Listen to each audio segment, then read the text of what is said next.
At di ko nga buhat akalain na ganito nga pala sila. Namaskaram, it's me your Indianang Pinay, Filipina by heart, Indian by life. So ngayon nga pala is inaantay ko nga dumating yung pinsan ng asawa ko. At first time ko nga palang lalakwatsa, nakasama nga sila. At ang mga kaugalian nga pala ng mga Indiano na napansin ko dito, once nanay ka na is hindi ka talaga makakapaglakwatsa at makakapaggala-gala. Ama, ama, ama,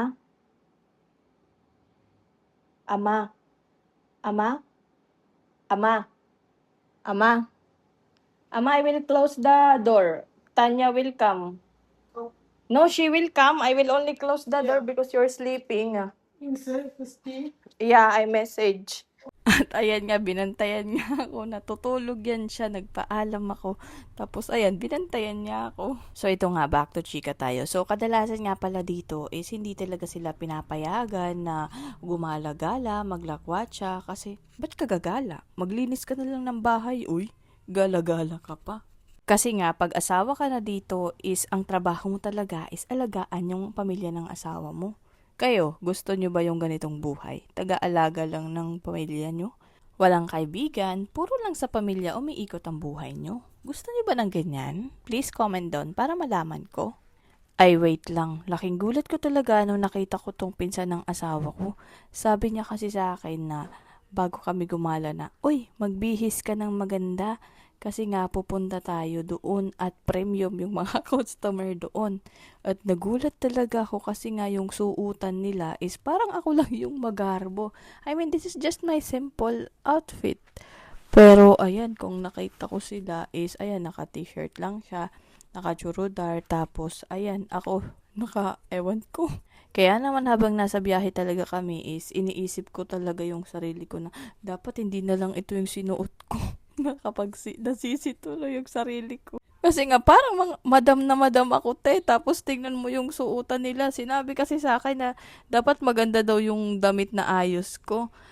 Parang isip-isip ko na parang ito yung pinaka-simple na okay, ganyan. Tapos nung nagulat ako, ay nako, ewan. So ito na nga, tatanungin nyo, ay bakit nakakagala kayo? Di ba sabi mo, Indianang Pinay, pag may asawa ka na, dapat nasa bahay ka lang. Yes, dahil nga silang dalawa, okay, yung una muna, itong nauuna. So ayan, please wag naman kayong mag-comment ng kung ano-ano, ganyan. Kasi nga sasabihin ko yung totoo at ayaw niya kasi na sinasabi yung totoo dito. So, syempre chismosa kayo. So, sasabihin ko sa inyo pero wag nyo na lang i-comment, okay? So, kaya nga pala kami nakakagala freely is dahil wala na nga siyang asawa. Nagkahiwalay na sila ng asawa niya at tapos ngayon is naninirahan siya sa bahay ng magulang niya. Of course, pag nasa bahay ka ng magulang mo, syempre nagagawa mo lahat ng gusto mo, 'di ba?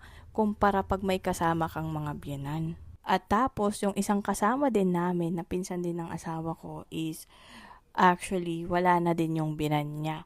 So, freely nakakagala siya kahit anytime, anywhere.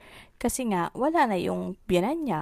Wala nang aapi sa buhay niya. At tapos, kung tatanungin nyo naman ako na, oh, Indianang Pinay, bakit nakakagala ka? Syempre, hindi naman ako Indiana. At bakit susunod ako sa kanila? At bakit magpapaapi ako sa kanila? Apihin ko pa kaya sila? Charot lang. I openly say kasi sa binan ko na hindi ako nakakulong at hindi ako alaga nila na nasa hawla. Kailangan nakakagala din ako. Gusto ba nila makita na maging animal ako dito? Di ba yung mga hayop nga pag laging nasa kulungan lang, hindi nalalabas, nagiging aggressive sila. Parang katulad lang din ng mga Indiana dito. Pag hindi nakakalabas, lagi silang galit sa'yo. Tapos ito na nga, itong gala namin, ayan, nanalo nga pala ako sa raffle. Tapos medyo na-off lang ako dito kasi nga nagulat ako, ayan, naunahan pa nila ako magbukas kesa sa akin. Ay, saan nyo ba yan, te? Ayan oh, nagulat ako sila pa nagbukas kesa sa akin. Wala lang, nagulat lang talaga ako sa inasal nila kasi hindi ganito yung asal ko, maganda yung asal ko. Tapos sila, parang nauna pa sila sa akin kaya naman medyo na-off ako pero hinayaan ko na lang kasi sila nga yung kasama ko this time. Kayo, pagka ganito, na-off din ba kayo or sadyang pangit lang yung ugali ko? Ewan ko. Ewan ko, sa akin kasi as pinalaki ng mama ko is never talaga ako nagsabi na, uy, buksan mo na yan. Sige na, dali na, ganyan. Hindi, inaantay ko talaga kung bubuksan ba. Basta inaantay ko yung tao ganun, hindi yung ako yung nangunguna. Totoo nga yung kasabihan na sabi na try mo maging kasama ang isang tao at malalaman mo kung ano talaga yung totoong ugali nila. So dito nalaman ko na may ganito pala silang ugali. Well, hindi lang naman yan sa ganyan yung ugali nila.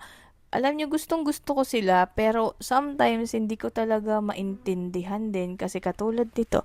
For example, gumala kami, tapos habang nasa galaan nga kami is parang pinupuna nga ako. Like, yung hikaw ko, sabi mo ka daw, halupihan.